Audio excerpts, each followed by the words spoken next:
Good morning and welcome to the TM1 Breakfast Show. I'm your host, John, and with me is my good friend, Nic Renotte. How are you doing, Nic? Great. Thanks so much for having me, John. And it's always a pleasure to have you. Thanks for showing up because I love to talk to you about the new and great things about TM1. Typically, they're not easy to discuss, so I'm so glad we have you here with us today.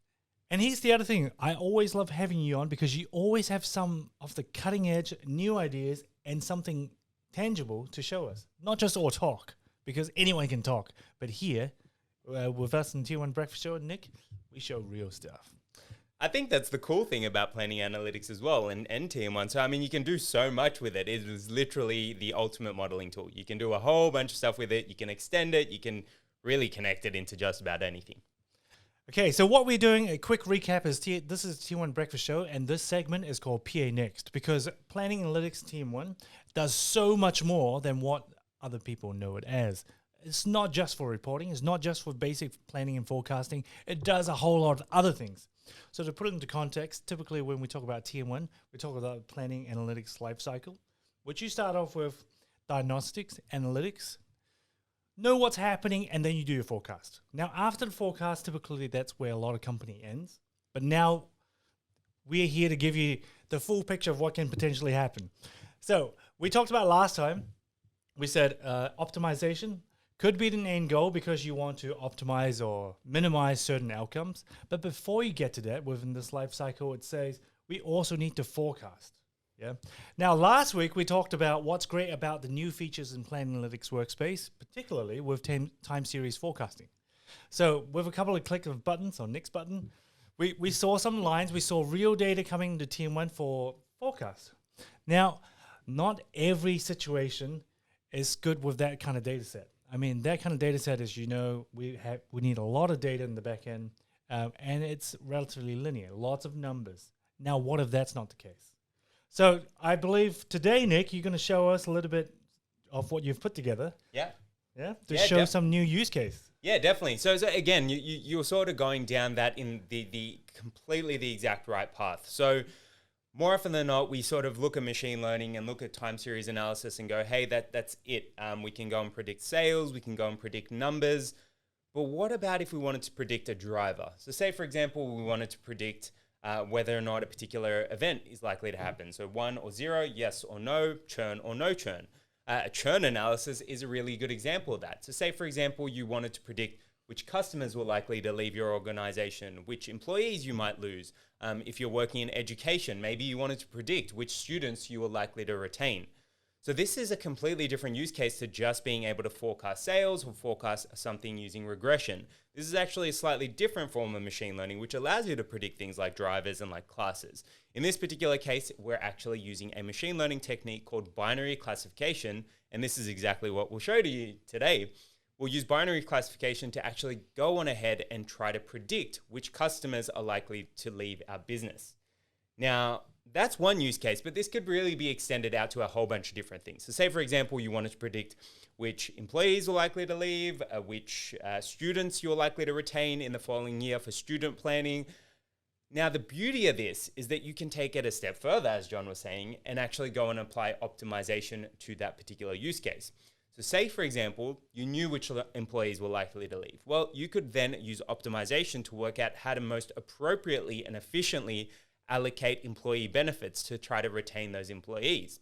If we look at customers leaving or customer churn, we could again use optimization to go and optimally allocate our retention staff to try to keep our customers within our business. Likewise, if we knew which students were likely to churn, we can then go and use optimization to more appropriately and accurately allocate student loads to teachers in the following year. So again, it all sort of flows together. You start off with your descriptive and diagnostic analysis, you go and do your predictions and your forecast, then you go and apply your optimization. So that's sort of the icing on the cake. So today, as I was saying, we're really going to focus on that employee churn component and then with a view to extending this out in the longer run. How does that sound, John? Amazing. Cool. Well, should we take a look? Let's do it. So as you can see here, I've got Planning Analytics Workspace on the screen. Now, I'm already inside of my churn dashboard, and what you can see is a few different things on the screen. So first up at the top, you can see that I've actually got a attribute cube. So I've actually got the attributes for all of my different customers.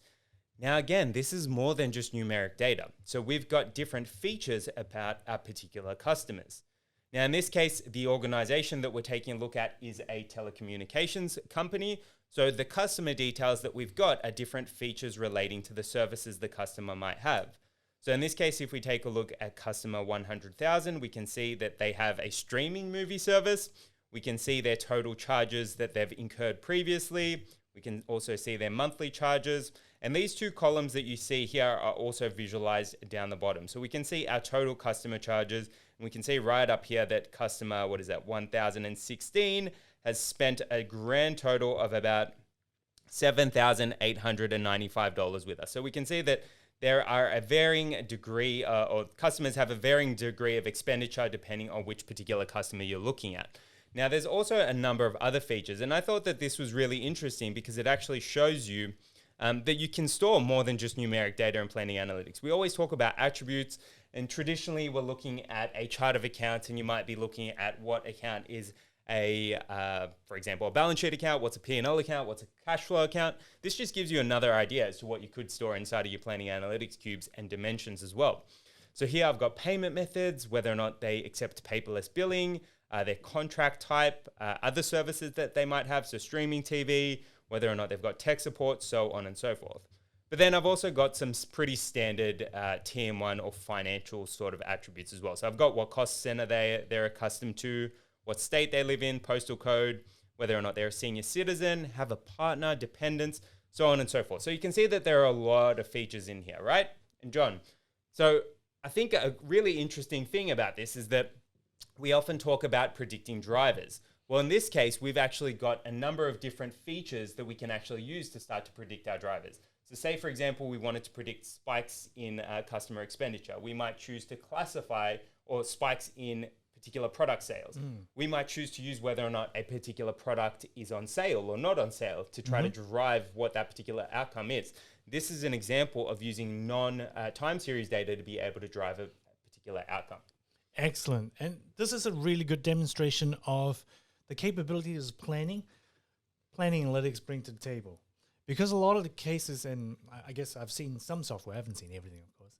A lot of software I've seen out there just work with numbers. When you have edge cases like this, typically it's in too hard basket, or stick with what you can forecast.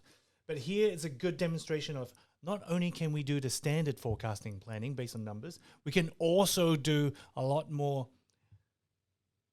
business intelligence focused type of planning, because it's not just A plus B equals C, it's A plus B plus a whole bunch of other variables I didn't know at the time I'm writing the formula. Yeah, plus X times 2 minus 1. Is this flag yes or no? So again, there's so much more to it. You're completely right there. So you can store more than just financial data. You can have a whole bunch of different attributes. You can have flags. You can have features. You can have text-based attributes. That is the beauty of this, right? And so all we've looked at so far are the attributes. But now let's take a look at what we could actually do with that. Let's go. So we're still on our customer overview tab, and you can sort of see that we've got a number of different attributes attributed to each individual customer, right? Now, what happens if we actually wanted to do something with that? Well, I can step into the second tab within my dashboard, and we're going to apply a little bit of machine learning here. Now, I wanted to put this into context, right? Because you're probably thinking, that's great, Nick, I can predict churn, so what? Well, I'm going to show you what to do with that churn number. So over the right-hand side here, you can see that I've actually got some sales data. So this is my sales data by cost center. So I've got all of my months flowing all the way out, as you can see there. And under each one of these cost centers, well, then there probably actually should be profit centers in this case. I've got all of my individual customers for that particular cost center. So you can see I've got customer 100,000, 100,008, so on and so forth. Now, I've actually got a rule attached to each one of these customers that basically says, if they're likely to churn, we want to update what their sales might be likely to be. Now, in this particular case, what we're actually going to be doing is we're going to be using multiplying the probability of them being likely to churn by their baseline sales or their historical sales to influence the future. Sounds cool, right? Sounds pretty cool. Awesome. So what we're now going to do is we're actually going to go on ahead and predict churn. So over the right-hand side or left-hand side here, I've got two buttons, so predict churn and clear churn. Now this is a standard action button, but what's actually happening in the background here is as soon as I trigger this, what we're actually doing is we're actually going off running a Python script, which uses TM1 Py to bring in or extract our data out. It's then going to pass that data to a pre-trained machine learning model. So this particular model is being built inside a scikit-learn. So we've trained that model to be able to detect whether or not a customer is likely to churn. Now, again, back to what we were saying, this could be more than just a customer. It could be a student. It could be an employee. Could be, say, for example, you didn't want to do churn. You wanted to do something like a customer value classification. So whether or not they're high, medium, or low value. So you could work out how to offer them discounts or how to perform a next best action style prediction. In this case, we're just predicting churn or not churn. Sort of makes sense, John? Absolutely. Awesome. Cool. Well, let's get back to it. So in this case, what I'm going to do is I'm going to trigger my prediction, and this is going to go off and run my machine learning model. So it's going to trigger a TI, which is then going to go on ahead and run my particular model. It's then going to push that data back into Planning Analytics automatically. So it's all done using TM1 Py and open source machine learning capabilities. Now, I don't know if you spotted it, but there's a big 4 on the screen there. So we've now gone and predicted which of our, or how many of our customers are likely to churn. Cool, right?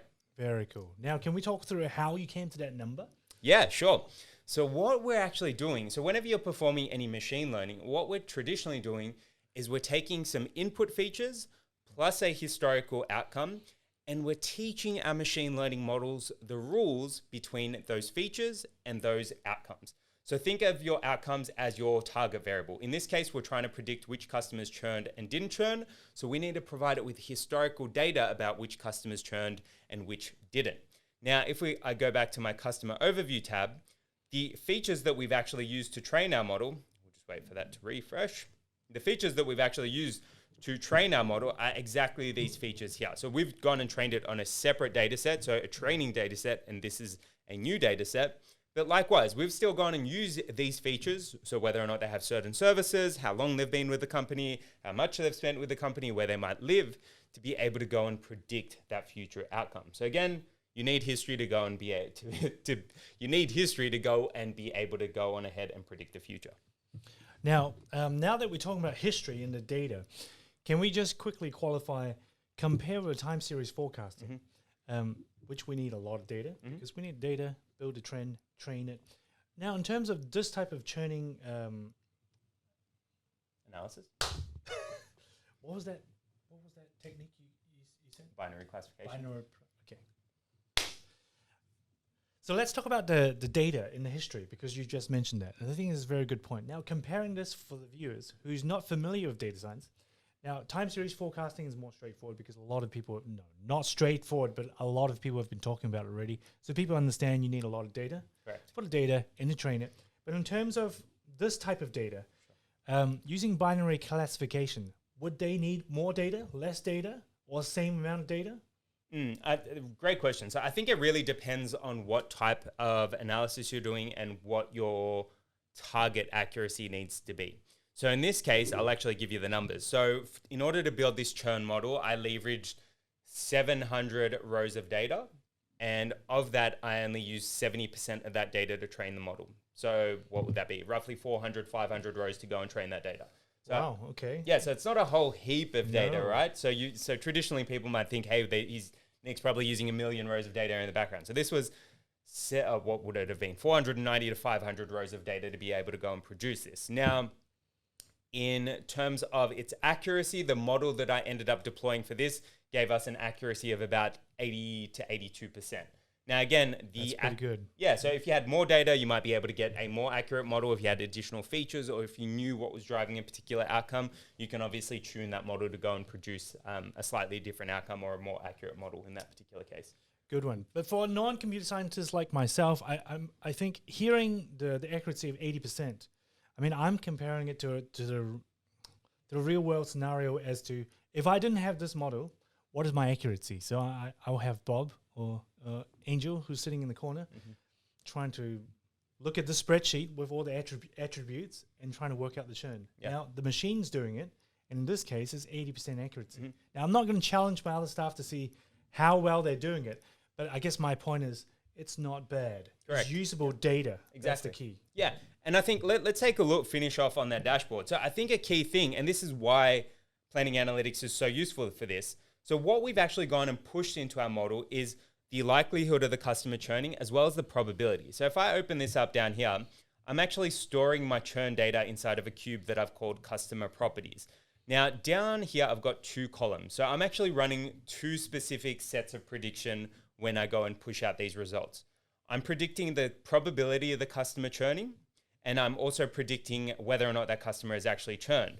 Now in this case here, the column that we've actually got here is actually the likelihood of them not churning. So if you see this number as appearing below 50%, then what we're saying is that that customer is likely to churn. Now, if we scroll on down, I believe we had a customer that was likely to churn somewhere around here. So you can see customer 81 down there is actually expected to churn. And their churn probability is 46%. So this means that the likelihood of them staying is only 46%, which means that there's a pretty high degree of, or a pretty high chance that they may be likely to leave.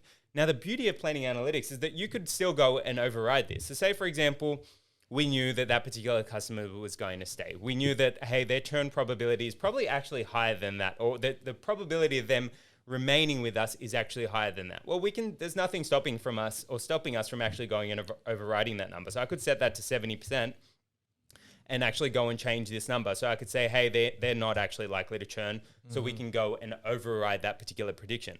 I think this is one of the things that I really, really love about planning analytics. So we can go and overwrite these numbers and apply our subject matter expertise to a particular value. So we don't need to stick with that baseline forecast. Now, that being said, say, for example, we wanted to say that customer was likely to churn. We can go and use that data. So we'll set it back to 46%. What I've actually got here is an example of how we're actually using this data. So this customer is customer 100,082. Now, what we can actually go and do is take a look at which particular cost center they're in. So let's bring up our attributes.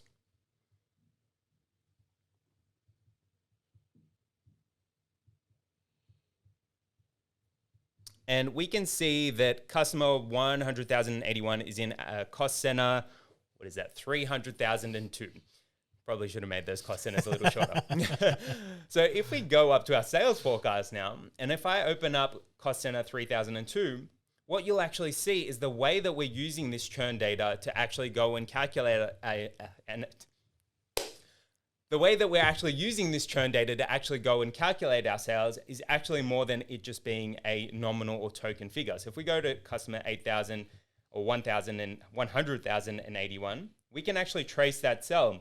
And what you'll see is that we're taking its baseline sales, which in this case here is $6.16, and we're multiplying it by the probability of them remaining with our company. So we can actually use this sales data, use this probability data to actually go and influence our financial data in the end. So this just shows you how you can actually generate a predictive driver in certain senses. Amazing. And that's actually a topic I've been talking about with some of my friends. That it's outside of what we talk about, because of course we talk about this kind of stuff. I think this is where finance planning is going to go. You want some assistance to work out the methodology for us, the drivers, and that is super valuable because people can't do this.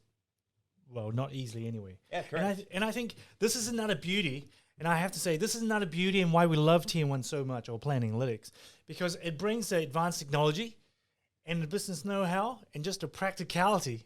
I don't have a third hand. Joining them all together to be an application that adds value and that's usable, easy to use. Yeah, I don't need to go into 3 different tools with different experts that I have to email and coordinate to get into a room to go. So, what's the cost center 3,200? How likely are they to churn? Now I just do it in one tool. Exactly. Not that I'm saying I don't need those experts, but this is a much more streamlined way Definitely. to do things. And it allows them to work together, right? So you can leverage cutting edge technologies with your cutting edge staff to be able to bring those together and leverage both levels of expertise, right? So it actually gives you a much richer data set and ideally a much richer and more accurate forecast. Yeah, I love it. Thanks for lending me that hand. Yeah, no problem. All right. So, let's go on to the demo. So I guess to wrap up, so we've actually gone and shown a fair few things here. So if we jump back over to our customer overview tab, we've shown how we can store more than just financial data, but we can actually extend this out to hold a range of attributes which are useful for actually predicting our drivers.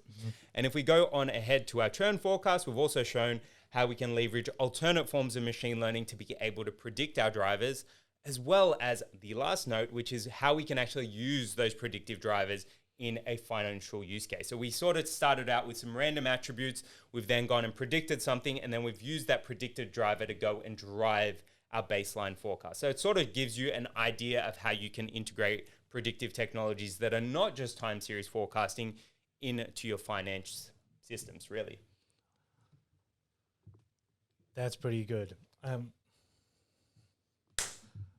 That's pretty amazing. Now, I guess the most amazing part about this is how, for all of you out there who's watching this, who have got planning analytics already or thinking about getting into planning analytics, this is one tech that brings them all together without going to multiple different platforms, interfaces, and areas of just expertise to bring it all together. Of course, we're not downplaying the importance of having business know-how, your business expertise, subject matter experts, and of course, data scientists and mathematicians for that matter.